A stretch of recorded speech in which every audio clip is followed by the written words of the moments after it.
Good morning student. तो आज हम +2 class 7 lesson geography part 2 start करेंगे। जो टॉपिक है फुटकर व्यापार सेवाएं।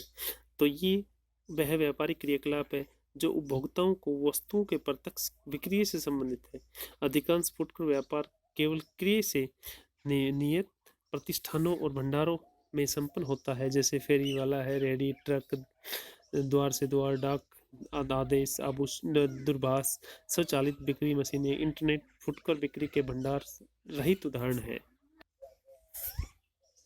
तो नेक्स्ट टॉपिक है थोक व्यापार। तो देखते हैं हम थोक व्यापार। थोक व्यापार का गठन अनेक बिचौलिए जो मिडिल मैन है, सौदागर है, इंटरमीडिएट है एंड पूर्ति घरों द्वारा होता है, न कि फुटकर भंडारों द्वारा। श्रृंखला भंडार सहित कुछ बड़े भंडार विनिर्माताओं से सीधी खरीद करते हैं। फिर भी बहुसंख्यक फुटकर भंडार बिचौलिए स्रोत से पूर्ति लेते हैं, यस मिडिलमैन से लेते हैं, जो कमीशन एजेंट होता है। थोक विक्रेता प्राय फुटकर भंडारों को उधार देते हैं।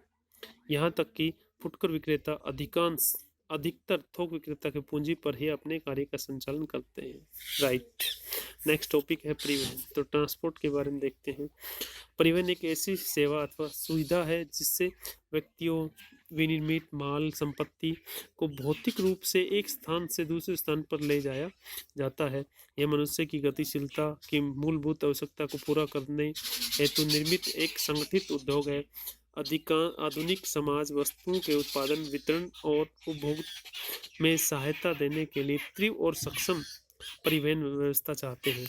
इस जटिल व्यवस्था की प्रत्येक अवस्था में परिवहन द्वारा पदार्थ का मूल्य अत्यधिक बढ़ जाता है। परिवहन की दूरी को हम किलोमीटर दूरी अथवा मार्ग लंबाई की वास्तविक दूरी, समय दूरी, एक मार्ग पर यात्रा करने में लगने वाला समय और लागत दूरी अथवा मार्ग पर यात्रा के खर्च के रूप में मापा जाता है। यस, बिल्कुल सही। हम एक छोर से दूसरे छोर पे जाएंगे, किनारे से दूसरे किनारे पे, तो उसमें किलोमीटर दूरी होगी, तो किलोमीटर में टोटल टाइम कितना लगा और टाइम के साथ उसमें किराया कितना लगा, तो उसको लागत दूरी कहेंगे। परिवहन के साधन के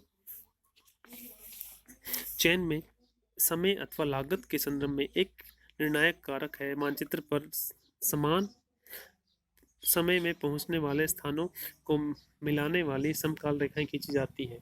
तो देखते हैं हम नेक्स्ट टॉपिक। परिवहन को प्रभावित करने वाले फैक्टर कौन कौन से हैं। परिवहन की मांग जनसंख्या के आकार से प्रभावित होती है। जनसंख्या का आकार जितना बड़ा होगा, परिवहन की मांग उतनी अधिक होगी। नगरों, कस्बों, गांवों, औद्योगिक केंद्रों और कच्चे माल, उनके मध्य व्यापार के प्रारूप, उनके मध्य भूदृश्यों की प्रकृति, जलवायु के प्रकार, मार्ग की लंबाई पर आने वाले व्यवधानों को दूर करने के लिए उपलब्ध निधियों पर मार्ग निर्भर करते हैं। तो नेक्स्ट टॉपिक है संचार, कम्युनिकेशन। संचार सेवाओं में शब्दों और संदेशों, तथ्यों और विचारों का प्रेषण सम्मिलित है। लेखन के आविष्कार ने संदेशों को सुरक्षित किया, संचार को परिवहन के साधनों पर निर्भर करने में सहायता की। ये वास्तव में हाथ, पशुओं, नाव, सड़क, रेल, वायु द्वारा परिवहित होते थे। यही कारण है कि परिवहन के सभी रूपों को संचार पंथ कहा जाता है। जितने भी ट्रांसपोर्ट के जो है, कम्युनिकेशन के, जहाँ परिवहन जाल तंत्र सक्षम होता है वहाँ संचार का फैलाव सरल होता है। मोबाइल, दूरभाष और उपग्रह जैसे कुछ विकासों ने संचार को परिवहन से मुक्ति कर दिया है। पुराने तंत्रों के सस्ता होने के कारण संचार के सभी रूपों का साहचर्य पूर्ण रूप से समाप्त नहीं हुआ है। आज पूरे विश्व में अभी भी विशाल मात्रा में डाक का निपटान डाकघरों द्वारा ही हो रहा है। कुछ संचार सेवाओं की चर्चा नीचे दी गई है। तो हम बात करते हैं दूरसंचार।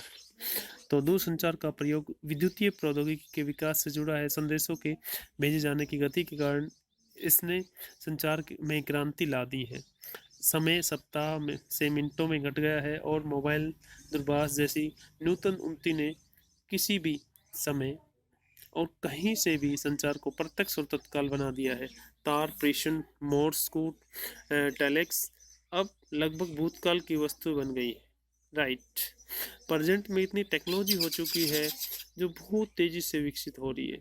तो रेडियो, टेलीविजन है, दूरदर्शन भी समाचार और चित्रों व दूरभाष कालों का पूरे विश्व में विस्तृत श्रोताओं को प्रसारण करते हैं और इसलिए इन्हें जनसंचार माध्यम कहा जाता है। मास कम्युनिकेशन कहते हैं इसे। वे विज्ञापन एंड मनोरंजन के लिए महत्वपूर्ण समाचार पत्र विश्व के सभी कोनों से घटनाओं, का प्रसारण करने में सक्षम होते हैं। उपग्रह संचार पृथ्वी अंतरिक्ष से सूचना का प्रसारण करते सैटेलाइट है। इंटरनेट ने वैश्विक संचार तंत्र में वास्तव में क्रांति ला दी। तो थैंक यू, आज के टॉपिक में बस इतना ही।